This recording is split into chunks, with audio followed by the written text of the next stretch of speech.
If you suddenly disappeared right now, what different actions have you performed in the last 24 to 48 hours that people would think is related to your disappearance? Skipped classes for the first time today and forgot to call my mom. Wrote a giant G on my hand. Might have seemed unusual, but I just really didn't want to forget to get groceries. Had a video game session after school. They'd probably think I got consumed in the game or something.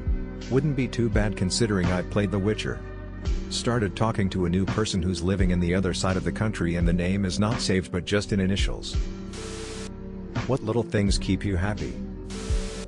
When someone says I smell good, I sweat a lot and constantly fear that I smell bad, even if I haven't done anything to make me sweat, so the random compliments I get on my cologne or deodorant or whatever make me feel better. I tell myself I don't smell bad, I know that I don't, but it's that constant, nagging but what if? That always gets to me. A genuine compliment as a guy is rare and can make my year honestly, always a good memory. Squirrels man. Whenever I'm having a rough time and I see those energetic little tree rats running around without a care in the world I cheer up a bit. If I brought up something in a conversation about what I wanted to do and the next time we meet the other person asks how it went, it makes me feel good and I actually feel like I exist. Seeing people I care about smile, a good beer in a warm building when it's freezing outside. The uncontrollable urge to toss an arm around a fellow man after a few beers and just tell him he's a great guy who deserves the best. Hearing someone call me useful. Literally anytime someone smiles when they spot me anywhere, that shit keeps me going for weeks. Don't really hear this one that much these days but absolutely just hearing that I'm cute/physically attractive would make me happy for like a month at a time, even if we weren't dating and nothing came of it. The fact that my cat sleeps at the foot of the bed on my side whenever I'm in bed. She's not very outwardly affectionate, so it's sweet that she tries to be close to me when she thinks I don't notice. The morning ritual I share with my cat. He'll jump up on the bed for some cuddles when I wake up, then we head over to the bathroom where he'll sit in the shower while I'll turn on the water in the sink for a few seconds so the shower drain makes a sound.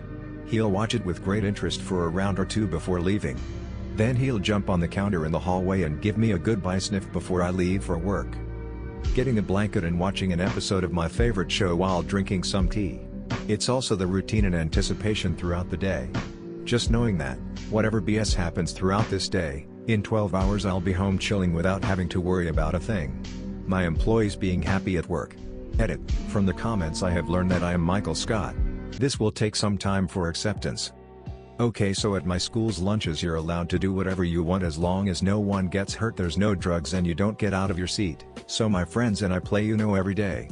Now this has resulted in a few things. A. There's a group of 6 kids who are just randomly fantastic at Uno from playing every day for 3 years. B. People know us as the Uno table and if someone has no one to sit with they play Uno with us. It makes me happy when a new kid comes and sits with us cause we know we may have made a friend. None of us knew each other before this Uno thing.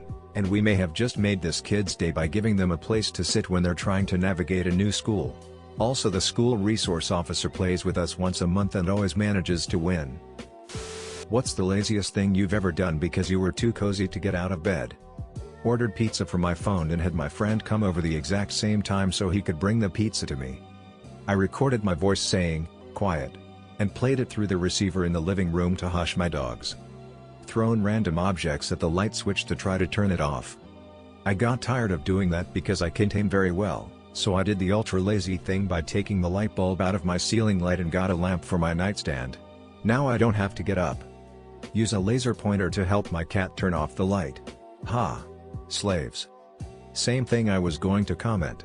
I can also get the dog to close the door with the laser pointer. They must turn their keep. Pete has joined the chat.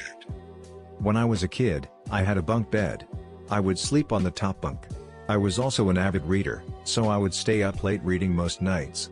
Now, being on the top bunk, there weren't many options for light other than the regular overhead fixture.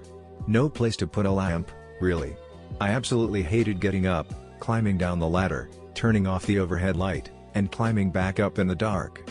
One day my friend and I invented a system of pulleys that ran a string from my light switch, down to the carpet, attached to the fibers with a safety pin, back to the ceiling, across the ceiling, and finally ending hanging directly above my pillow.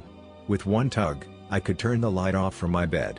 It didn't turn the light on, but that didn't matter. It was a lot of work to build, simply to avoid getting out of bed. Nothing, woke up, didn't feel like getting out of bed, So I went back to sleep. I once slept 24 hours, kinda surreal to wake up and look at the time thinking only a couple of minutes had passed, then realizing it was the next day. Then feeling sad realizing I missed all of Sunday and I had to go to school the next morning.